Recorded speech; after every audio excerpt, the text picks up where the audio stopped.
Ah, salut à tous. Bon, désolé, il y a un petit peu de vent, hein.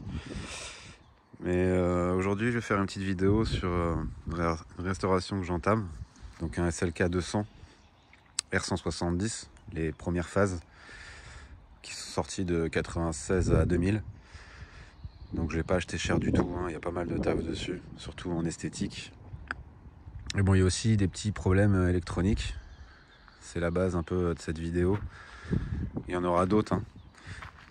Mais là, ce que je vais montrer sur la vidéo, c'est comment lire les erreurs avec une valise, avec un diag, sachant que sur cette voiture, il n'y a pas d'ODB2, comme on pourrait retrouver sur les véhicules récents.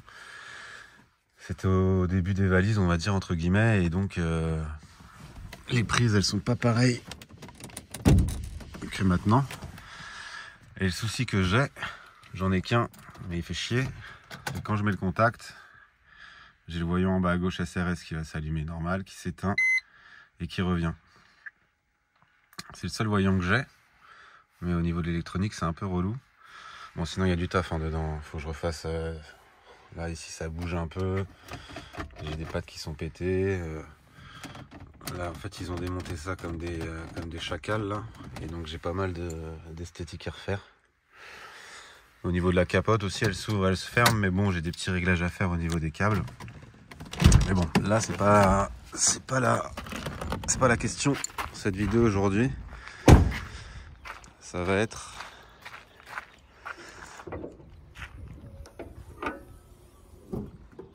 la prise diag. Donc la prise diag, elle est ici. Et on peut voir qu'elle n'a pas du tout la même tête que les prises traditionnelles.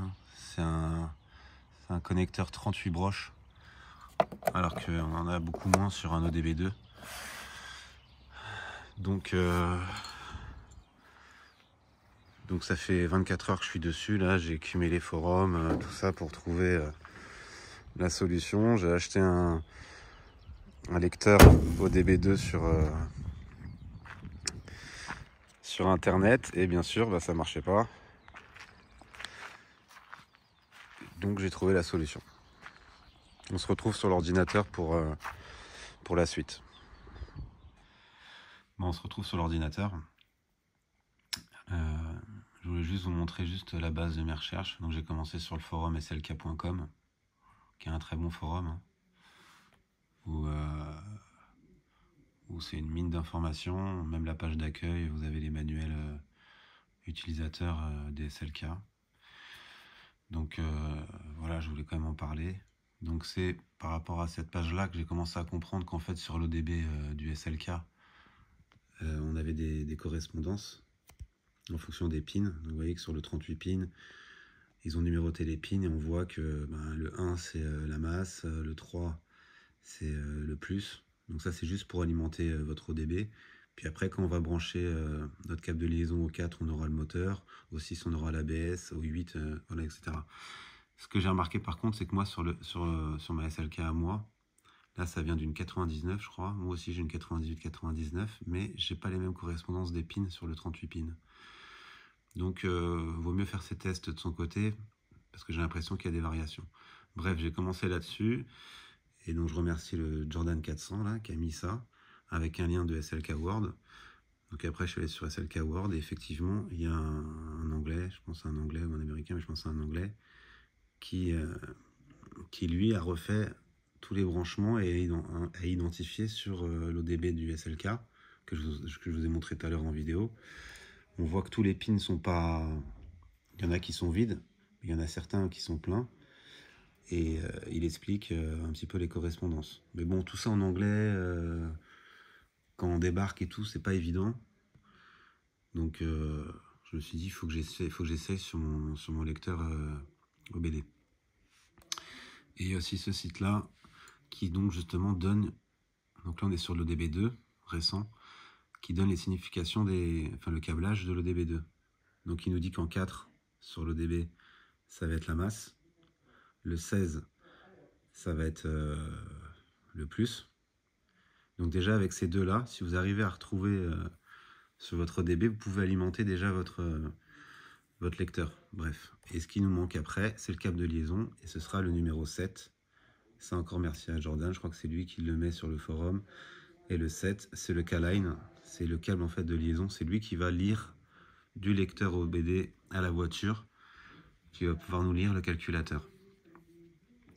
Et ce qu'il faut bien prendre conscience, c'est que normalement, je sais pas, moi j'ai un Audi avec un VCDS, je branche mon OBD, mon OBD2, et une fois branché, il va me lire tout ce que je veux, tous les calculateurs que je veux, tous les modules sur le calculateur que je veux.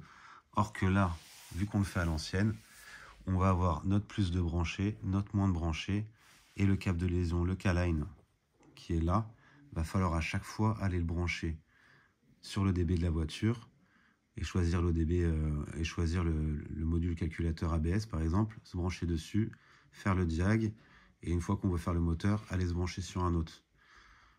Mais une fois que tout est identifié et qu'on a des câbles à peu près propres, et puis on ne le fait pas tout le temps, hein, on n'a pas des réparations à faire tout le temps, bah, c'est une bonne solution et ça vaut pas 1000 euros, hein, ça vaut plutôt 50 euros. Donc il vous faut juste un lecteur OBD que vous prenez sur Ali par exemple. Donc celui-là il vaut 30 euros. Et donc il a sa petite fiche OBD, je sais que vous la voyez bien. Et donc par rapport au schéma qu'on trouve sur internet, on branche le plus, le moins et le câble de liaison.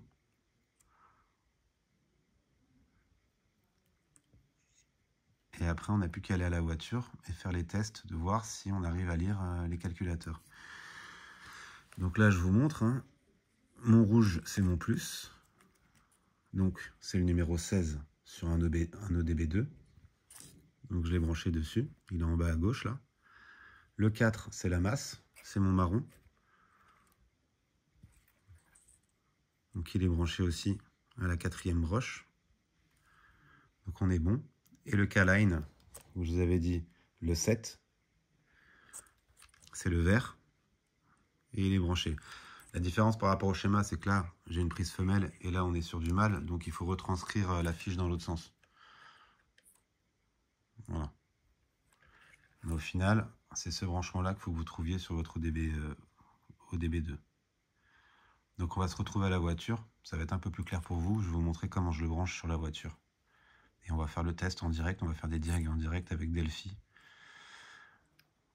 Et vous allez voir que c'est pas méchant. Et donc ça, c'est la prise de base qui donne, qu'on branche sur le DB2 et qui vient après se finir sur un ODB de SLK de 96 à 2000. Seulement, le problème de ces fiches-là, c'est que les pins qui sont là, ils sont mal raccordés par rapport à la fiche mâle qui vient se mettre dans l'ODB2. Donc ça veut dire qu'il va vous calculer, vous allez le brancher, ça va marcher, mais que sur un calculateur, sur un module de calculateur. En l'occurrence, moi, avec cette fiche-là, ça me trouvait que l'instrument. Ça m'analysait que la partie instrument du calculateur. Donc quand j'ai vu ça, je me suis dit qu'il arrive quand même à lire un module, donc forcément il y a quelque chose. Et donc après, comme je vous ai expliqué sur les forums, j'ai compris qu'en fait, il fallait balader un fil sur chaque module pour bien pouvoir les lire. Bon, on se retrouve à la voiture, sous le capot, pour le branchement en direct. Bon, on se retrouve à la voiture. Donc l'ordinateur il est branché en USB à la valise, au diag. Et le diag, maintenant il nous reste à le brancher, donc comme je vous disais, sur l'ODB du SLK. Et on voit bien les broches. Donc elles sont pas toutes connectées, on voit qu'il y a des broches qui sont vides et il y en a certaines, on voit le cuivre, qui sont remplies.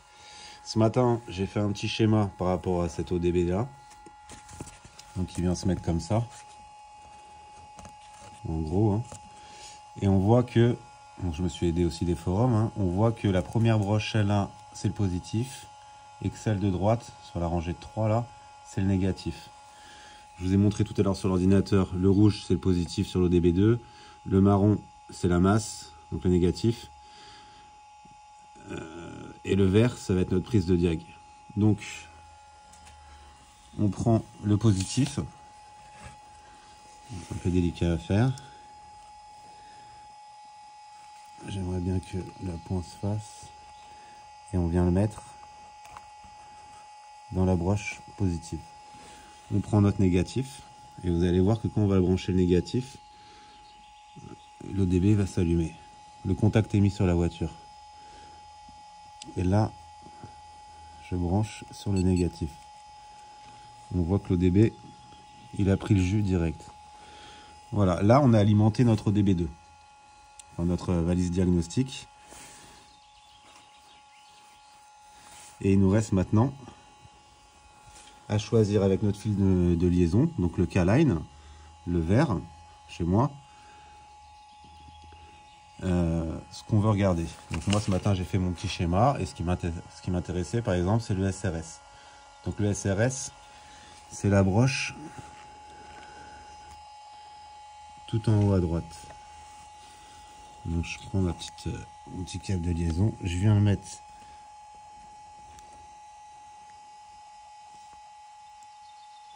sur le SRS. Donc là je suis branché sur le module SRS. On va se mettre sur l'ordinateur. Donc on se met sur l'ordinateur maintenant que tout est branché. On va lancer Delphi.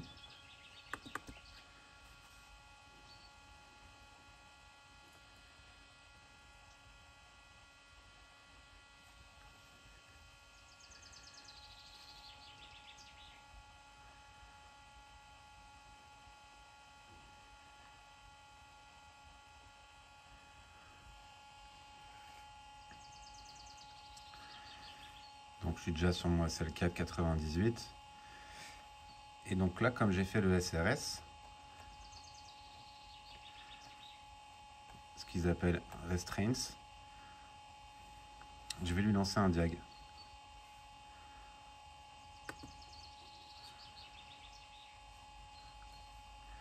Donc il parle un petit peu des broches et tout. On entend le module qui travaille. Vous n'avez sûrement pas dû l'entendre parce que le moteur il fait un peu de bruit. Et là, communication établie. Et je vais aller lire mon code défaut. Et on voit qu'il m'affiche en 004 driver airbag squib value too high. Donc j'ai un souci au niveau de l'airbag conducteur qu'il faut que je regarde. Donc le SRS, j'arrive bien à le lire. Par contre, ce défaut, j'arrive pas à le supprimer parce que je pense qu'il revient directement. J'en avais deux autres sur le témoin de présence passager. Donc ça, souvent, c'est un petit câble en dessous du siège qui est déconnecté ou qui déconne. J'ai réussi à les effacer, ils sont pas revenus.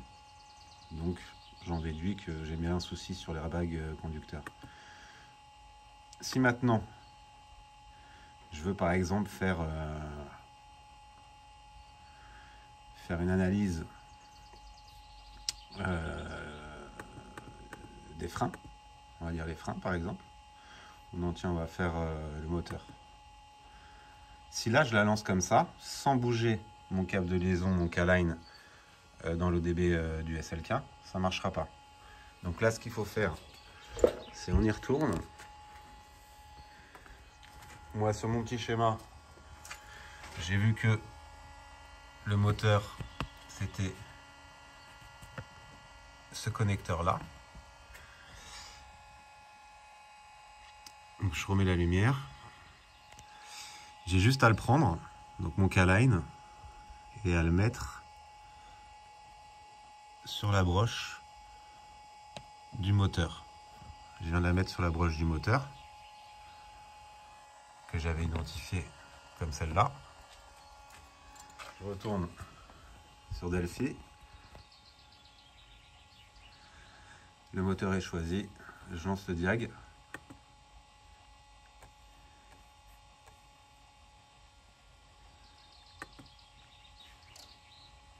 On entend qu'il se déclenche.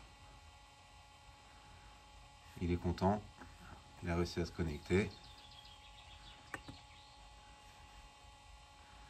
Et là, il me donne une erreur P1584, Brake Light Switch. Donc, je dois avoir un problème avec le témoin de frein, je pense, quand je freine. Je dois avoir un souci là-dessus. J'ai pas essayé de l'effacer celle-là. On peut essayer de l'effacer, mais ça m'étonnerait que ça marche puisqu'il y a une réparation à faire.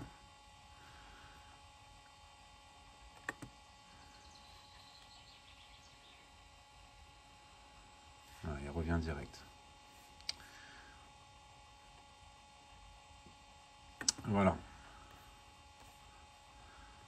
Et c'est comme ça, à chaque fois que vous voulez voir une erreur, vous avez à bouger le K-line sur le module qui vous intéresse. Donc pour l'instant, moi, là, j'ai fait ça ce matin. Il faut peut-être que j'approfondisse. Mais j'ai trouvé le SRS, le moteur, les freins et l'instrumentation. Plus le service Light Reset. Donc je me répète. Donc le plus, le moins et le K-line en vert que vous bougez sur chaque module.